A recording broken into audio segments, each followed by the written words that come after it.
In today's episode, let's talk about why artificial intelligence, generative AI, struggles with certain types of language like sarcasm.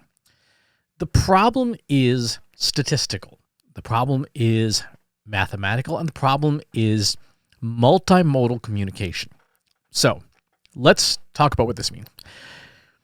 Any sentence in the North American English language, for example, can be dramatically changed by intonation, even though English is not a tonal language, meaning the words don't change meaning because of the way you pronounce the word. For example, languages like Chinese, intonation is very, very important. If you get the wrong intonation, you might mean to say mother, you end up saying horse. Instead, we have some words like that, but not very many. For the most part, there's a strict semantic meaning to the words that we say. I can say mother and horse, and they're distinct, right? No matter how much I change the pronunciation of those terms, they still pretty much mean the same thing. There are exceptions, of course. So in languages where you have very strict semantic meaning and the intonation doesn't change a whole lot, machines have fairly good statistical distributions, right? They can understand that. You say, I pledge allegiance to the next word probably is going to be flag. If I say God save the next word is probably going to be either king or queen. It's unlikely to be rutabaga, right? However, a lot of the meaning that comes out of language is also still based in tone, not because of semantics, but because of literal sound, right? The type of sound that we make with a sentence. For example, let's say, I really liked that pizza.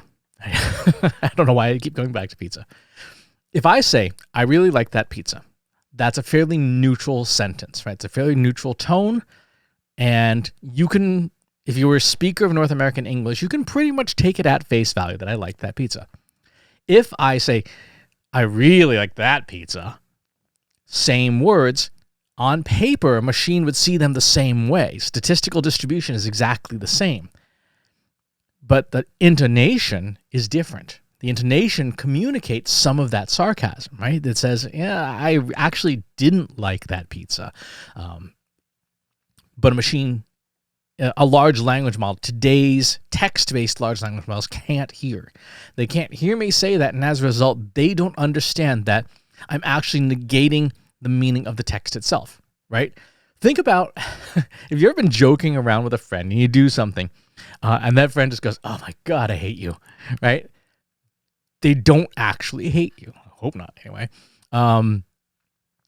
But the tone in which that's delivered is enough for you to know they're kidding around, as opposed to, you can imagine somebody just shouting at someone, oh my God, I hate you, right? That is very different. That communicates more true to the meaning. And so this is the challenge that generative AI today faces with the use of text, being a text medium. Text is code, right? Text is programming code. We program each other with language, and we have to do a lot of language tricks when we're just communicating purely in writing to communicate those tones, because it's not apparent otherwise. If you read the text messages of people or messages in Discord or Slack, half of the usage of things like emoji is to communicate tone in a way that you can't just with text. If you read really well-written fiction, you have to have a lot of description and a lot of context to understand what a character is saying. And even then, it can still be very ambiguous, right? If you watch an interpretation of a text in video, for example, take the Lord of the Rings, right? The way Tolkien wrote is not necessarily what is on screen, and so there's a lot of interpretation that people have to take from the source text when they bring it to the screen to make editorial choices that this is what the author meant. And that may or may not be the case, right? When movies like Lord of the Rings were produced, Tolkien had long since passed away, so there was no way to go back to him and say, was this actually what you meant in this text? Now, again, with skillful writing, you can communicate some of that tone, some of that context, some of the things that would indicate sarcasm. You might say, going back to our example before, "Oh, I really love that pizza," he said with a smirk, right? Or he said rolling his eyes. We have to provide that extra description in text to communicate those nonverbals. But if we're doing things, for example, like processing transcripts or any other spoken word where tone is being communicated, our machines are going to go awry, right? Our machines are not going to interpret them well right now. Now, here's the thing. That's going to change.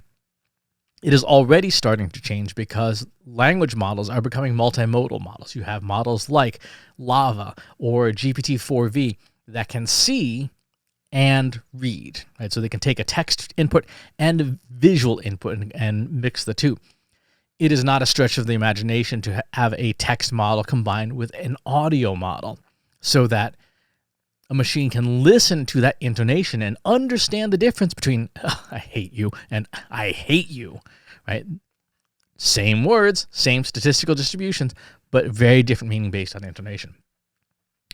If you are running into cases where you are not getting the results out of a language model that you want, especially if you're doing generation, meaning the writing of text, consider how much nonverbal communication is going into the writing that you're doing, and then you may have to prompt it to fill in some context that isn't necessarily there. Even if you're using it in a marketing or business sense, remember that marketing and business are still human communication. There's still a lot of that nuance and that lot of non-text communication that if you're not getting the model to do what you want, you might be running into needing to pull some tricks out of fiction writing in order to make the models work better. Something to think about as you're trying these things. But that's one of the reasons why today generative AI struggles with sarcasm and why in the future it may struggle much less. Thanks for tuning in. Talk to you next time. If you enjoyed this video, please hit the like button. Subscribe to my channel if you haven't already. And if you want to know when new videos are available, hit the bell button to be notified as soon as new content is live.